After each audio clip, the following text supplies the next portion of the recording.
പ്രിയ സഹോദരങ്ങളെ, കർത്താവിനാൽ അനുഗ്രഹിക്കപ്പെട്ടവരെ, ഇന്നത്തെ നമ്മുടെ അനുദിന പ്രഭാത തിരുവചന ധ്യാനത്തിലേക്ക് നിങ്ങളെ എല്ലാവരെയും കർത്താവായ യേശു ക്രിസ്തുവിൻ്റെ നാമത്തിൽ സ്വാഗതം ചെയ്യുന്നു. ദൈവവചനം നമ്മെ ശക്തിപ്പെടുത്തുന്ന ജീവജലമാണ്. ഇന്ന് നാം ധ്യാനിക്കുവാൻ പോകുന്നത് പുറപ്പാട് പുസ്തകം 17-ാം അധ്യായം 7 മുതൽ 16 വരെയുള്ള തിരുവചന ഭാഗമാണ്. ഇസ്രായേൽ മക്കളുടെ കലഹം നിമിത്തവും യഹോവ ഞങ്ങളുടെ ഇടയിലുണ്ടോ ഇല്ലയോ എന്ന് അവർ യഹോവയെ പരീക്ഷിക്ക നിമിത്തവും അവൻ ആ സ്ഥലത്തിന് മസ പരീക്ഷ എന്നും മെരീബ കലഹമെന്നും പേരിട്ടു. രഫീദീമിൽ വെച്ച് അമാലേക്ക് വന്ന് ഇസ്രായേലിനോട് യുദ്ധം ചെയ്തു. അപ്പോൾ മോശ യോശുവയോട്, നീ ആളുകളെ തിരഞ്ഞെടുത്ത് പുറപ്പെട്ട് അമാലേക്കിനോട് യുദ്ധം ചെയ്യുക. ഞാൻ നാളെ കുന്നിൻ മുകളിൽ ദൈവത്തിൻ്റെ വടി കയ്യിൽ പിടിച്ചും കൊണ്ട് നിൽക്കും എന്ന് പറഞ്ഞു. മോശ തന്നോട് പറഞ്ഞതുപോലെ യോശുവ ചെയ്തു. അമാലേക്കിനോട് പൊരുതു. എന്നാൽ മോശയും അഹരോനും ഹൂരും കുന്നിൻ മുകളിൽ കയറി. മോശ കൈ ഉയർത്തിയിരുന്നപ്പോൾ ഇസ്രായേൽ ജയിക്കും, കൈ താഴ്ത്തിയിരിക്കുമ്പോൾ അമാലേക്ക് ജയിക്കും. എന്നാൽ മോശയുടെ കൈ ഭാരം തോന്നിയപ്പോൾ അവർ ഒരു കല്ലെടുത്തു വെച്ച് അവൻ അതിന്മേൽ ഇരുന്നു. അഹരോനും ഹൂരും ഒരുത്തൻ ഇപ്പുറത്തും ഒരുത്തൻ അപ്പുറത്തും നിന്ന് അവൻ്റെ കൈ താങ്ങി. അങ്ങനെ അവൻ്റെ കൈ സൂര്യൻ അസ്തമിക്കും വരെ ഉറച്ചു നിന്നു. യോശുവ അമാലേക്കിനെയും അവൻ്റെ ജനത്തെയും വാളിൻ്റെ വായ്ത്തലയാൽ തോൽപ്പിച്ചു.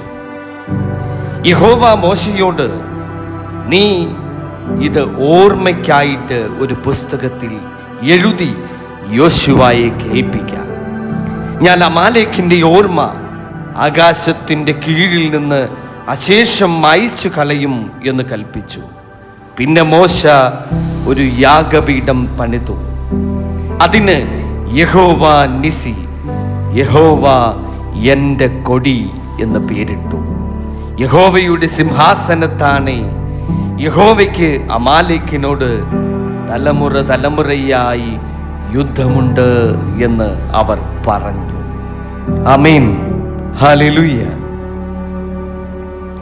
ഞങ്ങളുടെ സ്വർഗസ്ഥ പിതാവാം ദൈവമേ, ഇന്നത്തെ ഈ തിരുവചനത്തിലൂടെ ഞങ്ങളോട് സംസാരിക്കണമേ.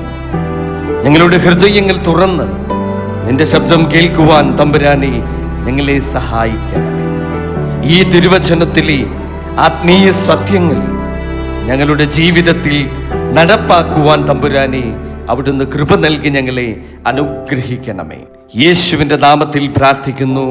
കൃപയോടെ കേൾക്കണം പിതാവേ, ആമേൻ. കർത്താവിനാൽ അനുഗ്രഹിക്കപ്പെട്ടവരെ, ഈ തിരുവചന ഭാഗത്തിൽ നാം കാണുന്നത് ഒന്നാമതായി ദൈവം പരീക്ഷിക്കപ്പെടുന്ന സാഹചര്യം.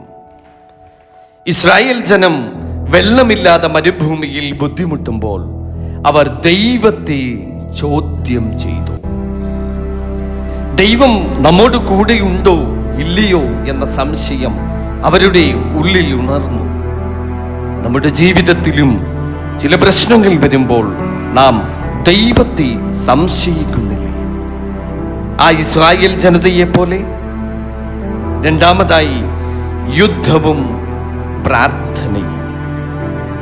അമാലേക്യർ ഇസ്രായേലിനെ ആക്രമിച്ചു. അപ്പോൾ മോശ മലമുകളിൽ കൈ ഉയർത്തി യഹോവയോട് പ്രാർത്ഥിച്ചു. മോശയുടെ കൈ ഉയർന്നപ്പോൾ ഇസ്രായേൽ ജയിച്ചു. മോശയുടെ കൈ താഴ്ന്നപ്പോൾ അവർ തോറ്റു.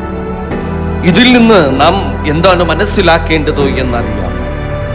പ്രാർത്ഥനയാണ് ജയത്തിൻ്റെ രഹസ്യം. നിനക്കുള്ള ആത്മീയ പോരാട്ടങ്ങളിൽ ശത്രുവിനെ നിനക്ക് പ്രാർത്ഥനയിലൂടെ വിജയിക്കുവാൻ സാധിക്കും. മൂന്നാമതായി കൂട്ടായ്മയുടെ ശക്തി.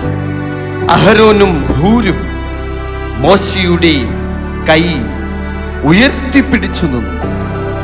നമ്മൾ ഒറ്റയ്ക്കല്ല പ്രിയ ദൈവമക്കൾ. ദൈവം നമ്മെ സഹായിക്കുവാൻ തക്ക സമയത്ത് ആളുകളെ അയക്കും.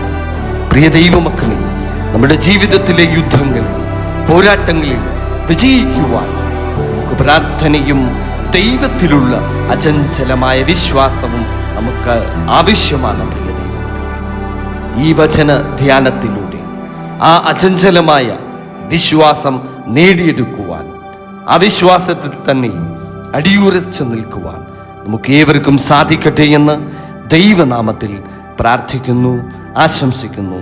ദൈവം നമ്മെ എല്ലാവരെയും സമൃദ്ധമായി വാഴ്ത്തി അനുഗ്രഹിക്കുമാറാകട്ടെ. ആമേൻ.